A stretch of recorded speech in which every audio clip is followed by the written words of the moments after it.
Olá, minha gente, estamos aqui para mais uma videoaula para você de língua portuguesa e Paulo Bremenkamp falando aqui. E na aula de hoje eu quero falar com vocês sobre regência verbal, esse assunto tão importante, tão necessário para a gente aprender, sempre presente aí nas provas do Enem, também nas provas de concurso, talvez você seja um concurseiro.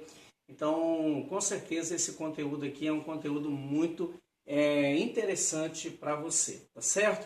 Então, espero que esse vídeo venha te ajudar nos seus estudos. Se você gostar dele, dá um joinha, se inscreva no canal e compartilhe também esse vídeo com outras pessoas, tá bom? É o que eu quero pedir para você. Então, na aula de hoje, vamos falar sobre isso aqui, regência verbal. Mas o que é regência verbal? Então, a regência verbal, ela estuda a relação que se estabelece entre os verbos e os termos que os complementam, ou seja, os objetos direto e o objeto indireto, tá certo? E também os termos que o caracterizam, que são os adjuntos adverbiais, beleza? Então, a gente vai estudar essa relação que existe entre os verbos e os termos que os complementam ou caracterizam. E em alguns casos de verbos, a gente vai perceber aqui que existem alguns verbos que possuem mais de uma regência. E, consequentemente, eles possuem também mais de um significado, tá certo? Então, vamos entender um pouquinho melhor isso aqui. O primeiro exemplo de um verbo desses aí é o verbo aspirar, tá certo, pessoal? O que é o verbo aspirar? Delícia, gostoso, é você cheirar, né, aquele perfume gostoso, né, do seu namorado, da sua namorada, do seu marido, a sua esposa, aquela coisa gostosa, né? Cheirinho bom, cheirinho de comida. Nossa, aspirando esse cheiro maravilhoso, tá certo, pessoal? Aspirar o pó da casa também pode ser, a casa cheia de poeira e você vai passar o aspirador, você vai aspirar o pó, tem esse sentido também, ok?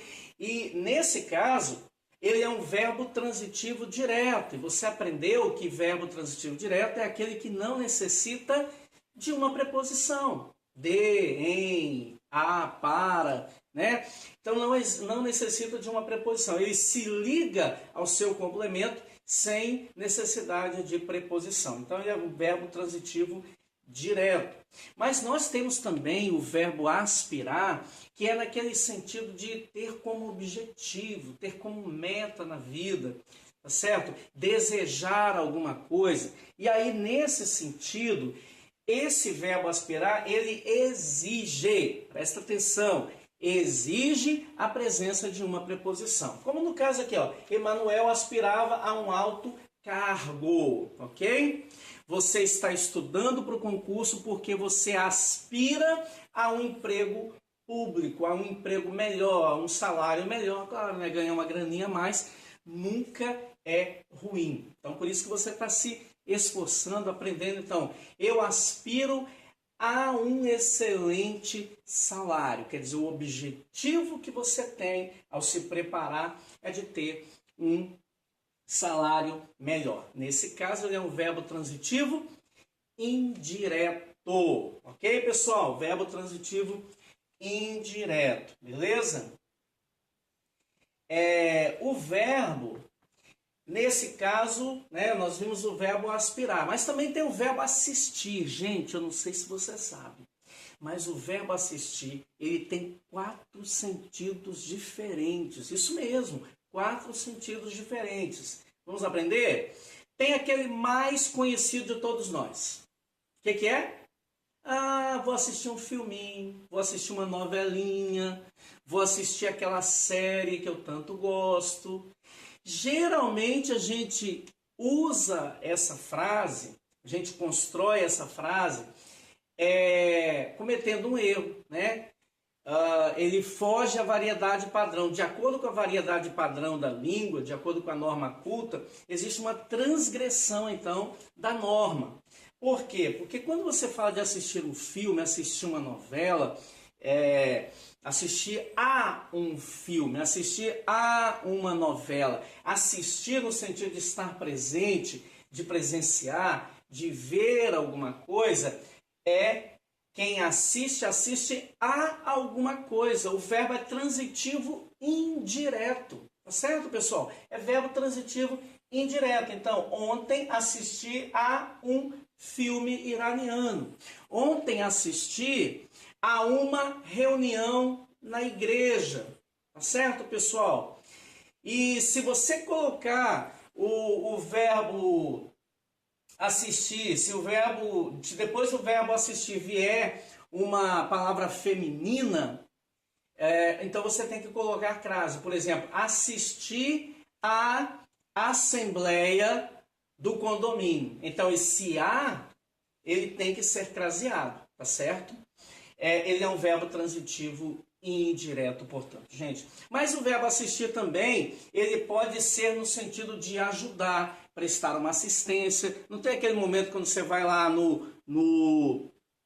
por exemplo, tem alguém da sua casa que está internado, está no hospital, você vai lá prestar uma ajuda, uma assistência. Ou você vê alguém que está precisando de ajuda, você vai lá e dá uma assistência. Então você assiste essa pessoa, ok? Assiste no sentido de dar assistência, assiste no sentido de ajudar. Então, o médico assiste o doente, quer dizer, o médico dá assistência ao doente, presta então atendimento ao doente, acompanha o doente, ok? Olha só, gente, o verbo assistir. Pasmem, talvez você nunca tenha ouvido falar disso, e talvez você nunca tenha escutado, e realmente ninguém usa nesse sentido. O verbo assistir pode ser também usado no sentido de morar ou de residir. Isso mesmo, morar. Por exemplo, eu assisto em Brasília. Se você falar isso num lugar qualquer, eu falo, gente, agora eu estou assistindo em São Paulo. O pessoal vai perguntar o quê? Você está assistindo o quê? Vão pensar que você está vendo alguma coisa, assistindo um jogo, assistindo alguma programação. Mas não, o verbo assistir é no sentido de morar. Agora eu estou assistindo em São Paulo, estou morando em São Paulo. Mas, gente, isso aí é só para você saber. Ninguém praticamente usa nesse sentido, ok? Para você saber que também pode ser usado dessa forma. E também, só que agora de uma maneira que é usada sim, mas é uma linguagem mais rebuscada, uma linguagem mais culta, existe o verbo assistir, que é no sentido de pertencer, ok? Então você tem a frase aqui, este é um direito que lhe assiste, este é um direito que assiste a você, quer dizer, é usado no sentido de pertencer, quer dizer, esse é um direito que pertence a você, que lhe pertence, que lhe assiste, ok, pessoal? Então, nesse sentido, você pode também usar o verbo assistir, ok? Então, nós já aprendemos quantos verbos? A regência de quantos verbos? 2. O verbo aspirar e o verbo assistir. Vamos para o terceiro verbo, que é o verbo chamar. Ok, pessoal? O verbo chamar. O verbo chamar, ele pode ser usado no sentido de convocar alguém. Tá certo? E nesse sentido, ele vai ser um verbo transitivo direto. Exemplo, chamem a polícia. Convoquem a polícia. Façam vir a polícia. Chamar, ok? Chama meu filho lá na escola. Chama a minha esposa. Ok? Chamem meu marido. É nesse sentido, ok? Mas o verbo chamar também, ele pode ser usado no sentido de invocar. E aí, ele exige a preposição por. Exemplo, o pai chamava desesperadamente pela filha. Olha, gente, há uma diferença. Quando você diz assim, o pai chamava a filha, É diferente. O pai gritava para a filha, o pai mandava a filha vir. É nesse sentido. Agora, quando você diz o pai chamava pela filha, e principalmente quando a gente coloca o advérbio desesperadamente, o pai chamava desesperadamente pela filha, quer dizer que ele invocava, ele clamava em voz alta mesmo. Ele chamava pela filha, ele invocava pela filha. E nesse sentido, você precisa da preposição por. Mas, Paulo, aí você colocou a preposição, você colocou, ao invés de por, você colocou pela. É porque pela é a união da preposição por mais o artigo a. Por exemplo, vou pela estrada, literalmente é vou por a estrada. Tá certo? Só que você não vai falar vou por a estrada. Você fala eu vou pela estrada. Ok? E, finalmente, para a gente terminar essa primeira parte de regência verbal, nós temos aqui o verbo chamar, no sentido de qualificar, de denominar, de cognominar. E aí, ele sempre vai vir, ou sempre virá, né, melhor dizendo, acompanhado de um predicativo do objeto. Um predicativo do objeto. Você vai entender melhor isso agora, nesse exemplo que nós vamos dar aqui. E nesse caso, usado nesse sentido de qualificar, de denominar, de cognominar, ele pode ser tanto verbo transitivo direto, não exigindo preposição, ou verbo transitivo indireto, quando exige a preposição. Como verbo transitivo direto, chamava-o irresponsável. Chamava-o, quer dizer, chamava ele, chamava Carlos, chamava o filho, ok? Então, nesse sentido, ele é verbo transitivo direto, porque ele não exige preposição. Você tem aqui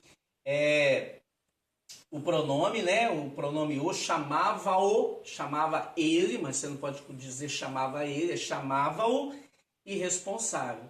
Ou você pode dizer a mesma coisa com o mesmo sentido, dizendo chamava-o de irresponsável. Ok? Chamava-o de irresponsável. Ok, gente? Então você tem nesse sentido, esses três sentidos do verbo chamar. Ok, minha gente? Vamos ficando por aqui. Essa é a nossa primeira aula de regência verbal. E como eu disse no início, se você gostou, dá um like, compartilhe esse vídeo, se inscreva no nosso canal e ajude então a divulgar essas aulas. Tá bom? Muito obrigado, fique com Deus.